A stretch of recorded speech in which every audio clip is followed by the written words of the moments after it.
மக்களோட மனசுல தெய்வமா வீற்றிருக்காரு. திரையில ஒரு நிமிஷம் வரும்போதே இன்னைக்கும் மக்கள் மத்தியில விசில் கூரையே பிளக்கும். அவரோட 15 வருஷம் டிராவல் பண்ணிருக்காரு மகாலிங்கம் ஐயா. நம்ம கிட்ட நிறைய ருசிகரமான தகவல்களையும் விஷயங்களையும் பகிர்ந்துக்க போறாரு.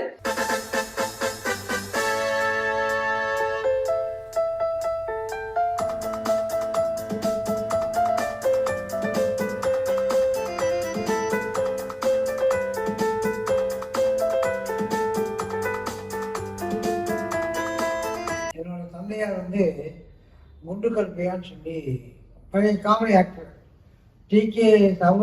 சண்முகம் இருந்தாங்க. அவரோட நாடகத்தில் இருந்தவர் எம்ஜிஆர் பரிசுகள் எம்ஜிஆரோட அந்த காலத்தில் தான் நெருப்பானவர்.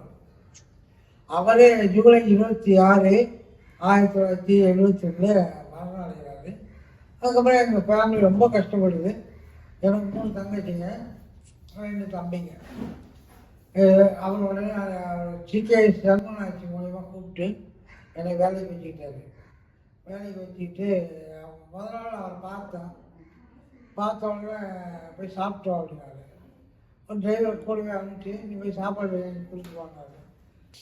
வந்தவுடனே சொன்னார், நீ தான் எனக்கு பிஏ, என்னோட காட்சி நீ தான் பார்க்கணும், என்னோட பிஸ்னஸ் நீ தான் பார்க்கணும், இந்த மாதிரி என்னோடய ஃபோன் கால்ஸ்லாம் நீ தான் அட்டன் பண்ணணும் அப்படின்னு சொன்னார். அதுக்கப்புறம் நான் தான் அவரோட வேலை செஞ்சுட்டு இருந்தேன். அவரோட பணிகளெல்லாம் பார்த்துட்டு இருந்தேன். வர லெட்டரெல்லாம் படிச்சுட்டு இருந்தேன். எவ்வளோ பிரச்சனை லெட்டராக தெரியும் எங்கிட்ட தான் வரும். நான் தான் படித்து அவர் குறிப்பு எழுதி கொடுப்பேன். குறிப்பு பார்த்து அவர் தான் எழுதி வச்சுக்குவார். படிச்சுட்டே சொல்லுவார், இந்த லெட்டருக்கு இவனுக்கு 300 அனுப்பு, இவனுக்கு 200 அனுப்பு, இவனுக்கு 500 அனுப்பு அப்படின்னு சொல்லுவார். அதுபடி மறுநாள் போஸ்ட் ஆஃபீஸில் போய் ஜானகி மாவட்ட பணத்தை வாங்கிட்டு போய் பணியாறு பண்ணலாம். இதான் என்னோட ரெகுலர் ஒர்க். திடீர்னு ஒரு நாள் அக்டோபர் 10 கட்சியிலேருந்து நீக்கிட்டாங்கன்னு சொல்லி ஒரு 1 மணிக்கு எனக்கு ஃபோன் வருது எம்ஜிஆர் காலனுக்கு. அந்த நம்பர் எடுத்து பேசும்போது இன்னும் ரிப்போர்ட்டர் தான் கிருஷ்ணமூர்த்தின்னு இன்னும் ரிப்போர்ட் அப்போ இருந்தார். அவர் இருக்கார். அவர் தான் சீஃப் ரிப்போர்ட்டர். அப்போ அவர் சார் சின்னவருக்காக தான் கேட்டார். அவருக்கு என்ன வேணுங்க, நான் இன்னும் சீஃப் ரிப்போர்ட்டர் பேசுகிறேன், அவர் சின்னவர் கட்சியோட நீக்கிட்டாங்க, அவர்கிட்ட பதில் கேட்டு வாங்கி சொல்லுங்க அப்படின்னாரு. சரி, அவர் சத்தியா சொல்லியிருக்கா, நீங்களே எல்லாம் கான்டெக்ட் பண்ணுங்க. இல்லை சார், நீங்களே கேட்டு சொல்லுங்க சார் அப்படின்னு சொல்லி வச்சுட்டாரு.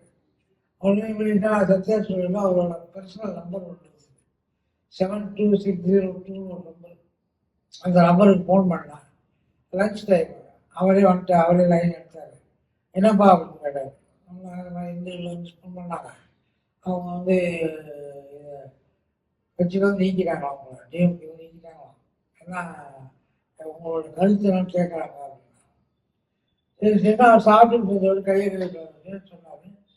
நான் ஒன்றும் இல்லை, நான் பாயசம் சாப்பிட்றேன்னு சொல்லி சொன்னார். அடுத்த ரிப்போர்ட்டில் இப்படியே வந்துச்சு, இன்னொரு வந்துச்சு. அவருடைய மனநிலைமை அப்ப எப்படி இருந்தது? அவருக்கு முன்னாடியே கட்சி ஆரம்பிக்கணும் அப்படிங்கிற ஒரு எண்ணம் இருந்துதா? கட்சி ஆரம்பிக்கணுன்ற எண்ணமும் இல்லைங்க.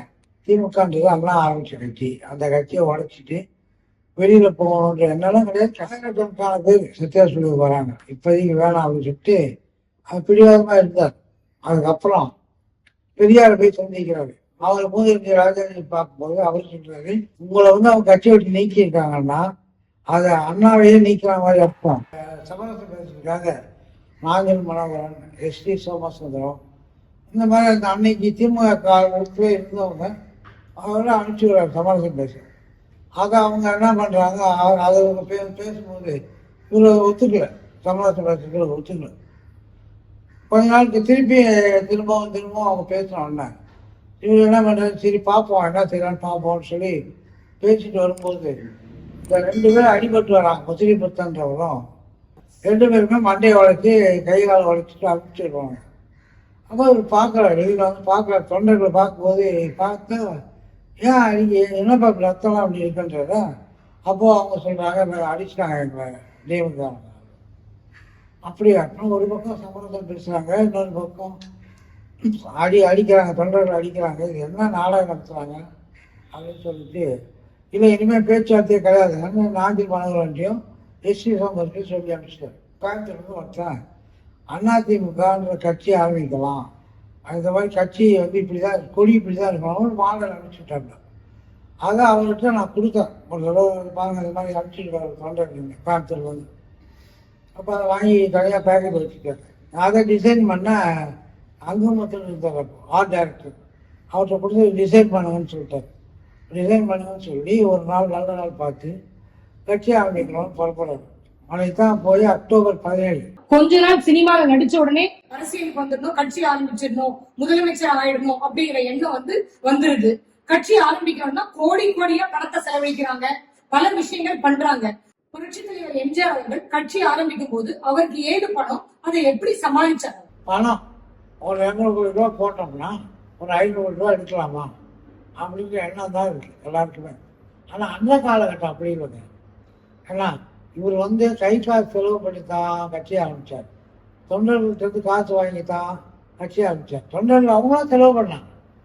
அதனால் இந்த காலகட்டத்துக்கும் அந்த காலகட்டத்துக்கும் வித்தியாசம் இருக்குது. அந்த காலகட்டம் வந்து 5 ரூபா கூட வாங்க மாட்டான் ஒரு ஓட்டு போட. இந்த காலகட்டம் வந்து இப்போ 1000 ரூபா வாங்கலாம், 2000 ரூபா வாங்கலாம் ஓட்டு போடுறதுக்கு. அப்படியே கொடுத்து தானே ஜெயிக்கிறாங்க. அது காரணம் என்னென்னா சுயநலம். அன்றைக்கி அவருக்கு சுயநலம் கிடையாது, பொதுநலம் தான் இருந்துச்சு.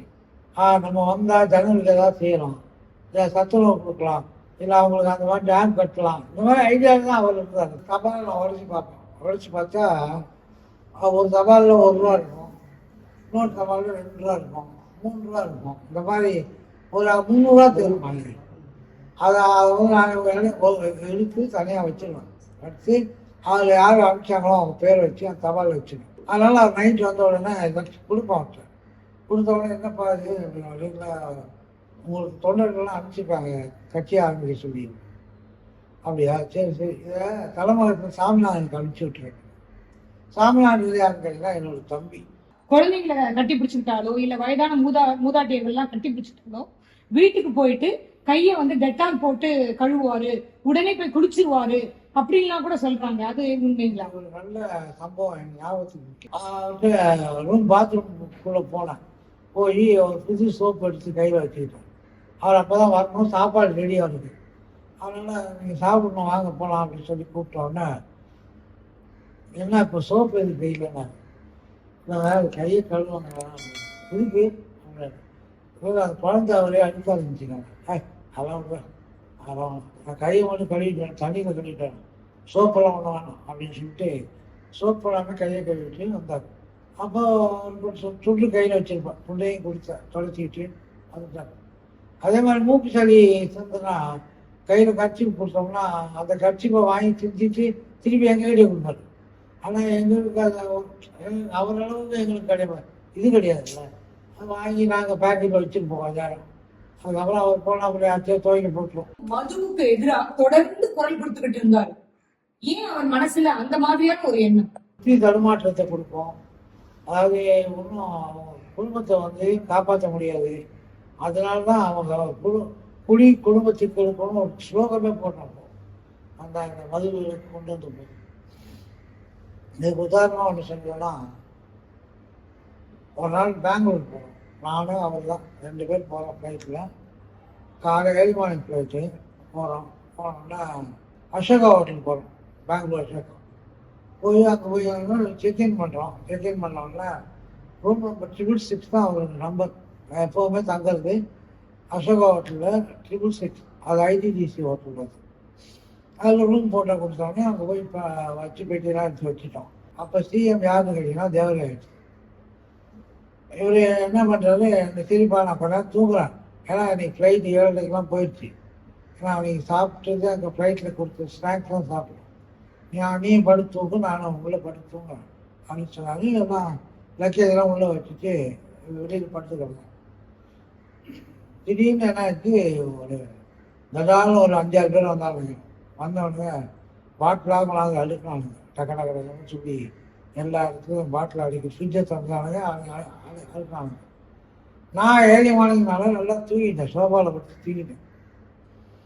தூங்கின உடனே இவர் வந்து என்ன பண்ணிருக்காரு, குடிக்க தண்ணிக்காக ஃப்ரிட்ஜை திறந்து பார்த்தா ஒரே லிக்கர் பாட்டிலாக இருந்தது.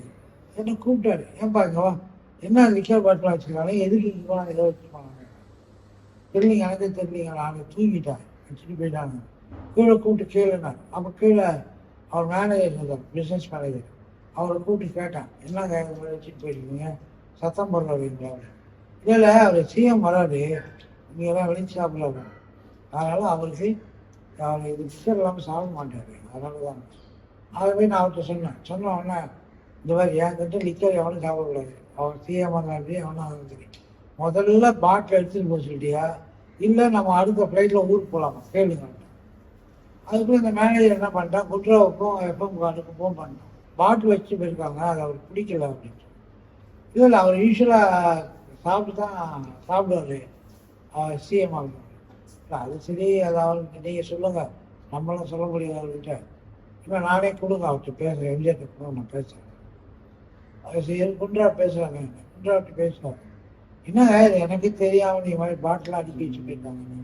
இல்லை அவரே தேவராஜத்தில் வந்து தண்ணி லிக்கர்லாம் சாப்பிட மாட்டாங்க, அதனால தான் அவங்க வச்சுருக்காங்க. இல்லை அது வேணாம், நீங்கள் லிக்கர் எடுத்துகிட்டு போயிடுங்க, அதனால் எனக்கு மீட்டிங் கேன்சல் பண்ணிட்டேங்க, வேணாம் நான் ஃப்ளைட்டு போட்டேன்னா ஊருக்கு போனேன் சென்னைக்கு. இல்லை குன்றா சொன்னார், இருங்க 10 நிமிஷம் இருங்க, நானே சிஎம்ல பேசிட்டு வரேன் விட்டுட்டு அவர் உடனே சிஎம் பேசிக்கலாம், தேவராஜத்தில் பேசிக்கலாம். அவர் உடனே இல்லாது சரி அப்படி அவர் பாலிசி எதுனா ஓகே, நம்ம வேணா ஆரஞ்சு ஜூஸ் சாப்பிட்டுக்கோங்க அப்படின்னு சொல்லி அந்த ஆரஞ்சு ஜூஸுக்கு வாங்கிடுச்சு. உடனே வந்து லிக்கர் பாட்டில் கூட எடுத்துகிட்டு போயிடலாங்க பசங்க. அப்புறம் ஆரஞ்சு ஜூஸ் வச்சு தான் இன்னைக்கு லஞ்ச் சாப்பிட்டு நாங்கள் ஈவினிங்கே ஒரு 6-7 மணிக்கு அங்கே போனோம். புரட்சி தலைவர் அப்படின்னாலே அவர் எல்லாருக்குமே வாரி கொடுத்த வள்ளல் அப்படின்னா எல்லாருக்குமே தெரியும். அவரோட வள்ளல் குணத்துல நீங்க பக்கத்துல இருந்து பார்த்த அனுபவங்கள் சம்பவங்கள் ஏதாவது ஒன்று சொல்லுங்க. இது ஒரு சுவையான சம்பவம் என்னன்னு கேட்டீங்கன்னா, ஒரு தடவை இன்கம் டேக்ஸில் 3 லட்ச ரூபா ஷார்டேஜ், அக்கௌண்ட் சப்மிட் பண்ணுறதில்ல. அப்போது அவர் என்ன பண்ணுறாரு, இன்கம் டேக்ஸ்காரங்க 3 லட்ச ரூபா குறையுது, டேக்ஸ் கட்டணும் அப்படின்னு சொல்லிட்டு போகிறாரு. போய் இன்கம் டேக்ஸ் ஆஃபீஸருக்கு தோட்டத்துக்கு வராங்க, ராமாவரம் தோட்டத்துக்கு வராங்க. அந்த உடனே 3 லட்ச ரூபா ஷார்டேஜ் ஆகுது, என்ன கணக்கு இப்படி கரெக்டாக எப்படி அப்படின்னு. சரிங்க நான் நாளைக்கு அனுப்புகிறேங்கன்னு சொல்லிட்டு அவர்கிட்ட மேனேஜர் இருந்தார், எஸ்கே சாமின்னு அவர் தான் அக்கௌண்ட்ஸ் எல்லாம் பார்ப்பார். அவரை அனுப்பிச்சி விட்டு நான் காமிக்கிறோம் அப்படின்னு சொல்லி அவர் அனுப்பினால ஒரு பெரிய பையோடு போகிறார் இன்கம் டேக்ஸ் ஆஃபீஸ். கமிஷனர் பார்க்குறோம். கமிஷனர் பார்த்துட்டு என்னங்க எம்ஜிஆர் கணக்கு கேட்டால் அதெல்லாம் பையை கொடுத்துருக்காரு, என்னங்க இல்லை சார் எல்லாமே கணக்கு தான், எல்லாம் பிரித்து பார்க்குறேன் சார் சொல்லி கொடுத்தோன்னா அவரும் சரி பொறுமையாக என்ன தான் கொடுத்து பார்ப்போம் எம்ஜிஆர் ஆச்சே அப்படின்னு சொல்லிட்டு அவர் பிரித்து பார்க்குறாரு.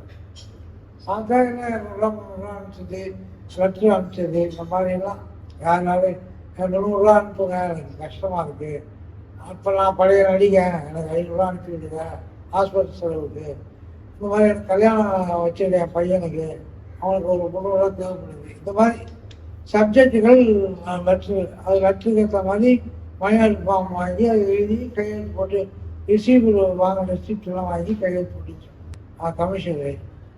என்ன சார் இது இப்படி கரெக்டாக மெயின்டைன் பண்ணுறீங்க? பரவாயில்லைங்க, நாங்கள் வள்ளல்னு கேள்விப்பட்டிருக்கோம், ஆனால் அவன் இதமான வள்ளல் இவர் தாங்க, எம்ஜிஆர் தான் இதமான வள்ளல் அப்படின்னு சொல்லி அவர் சந்தோஷப்பட்டார்.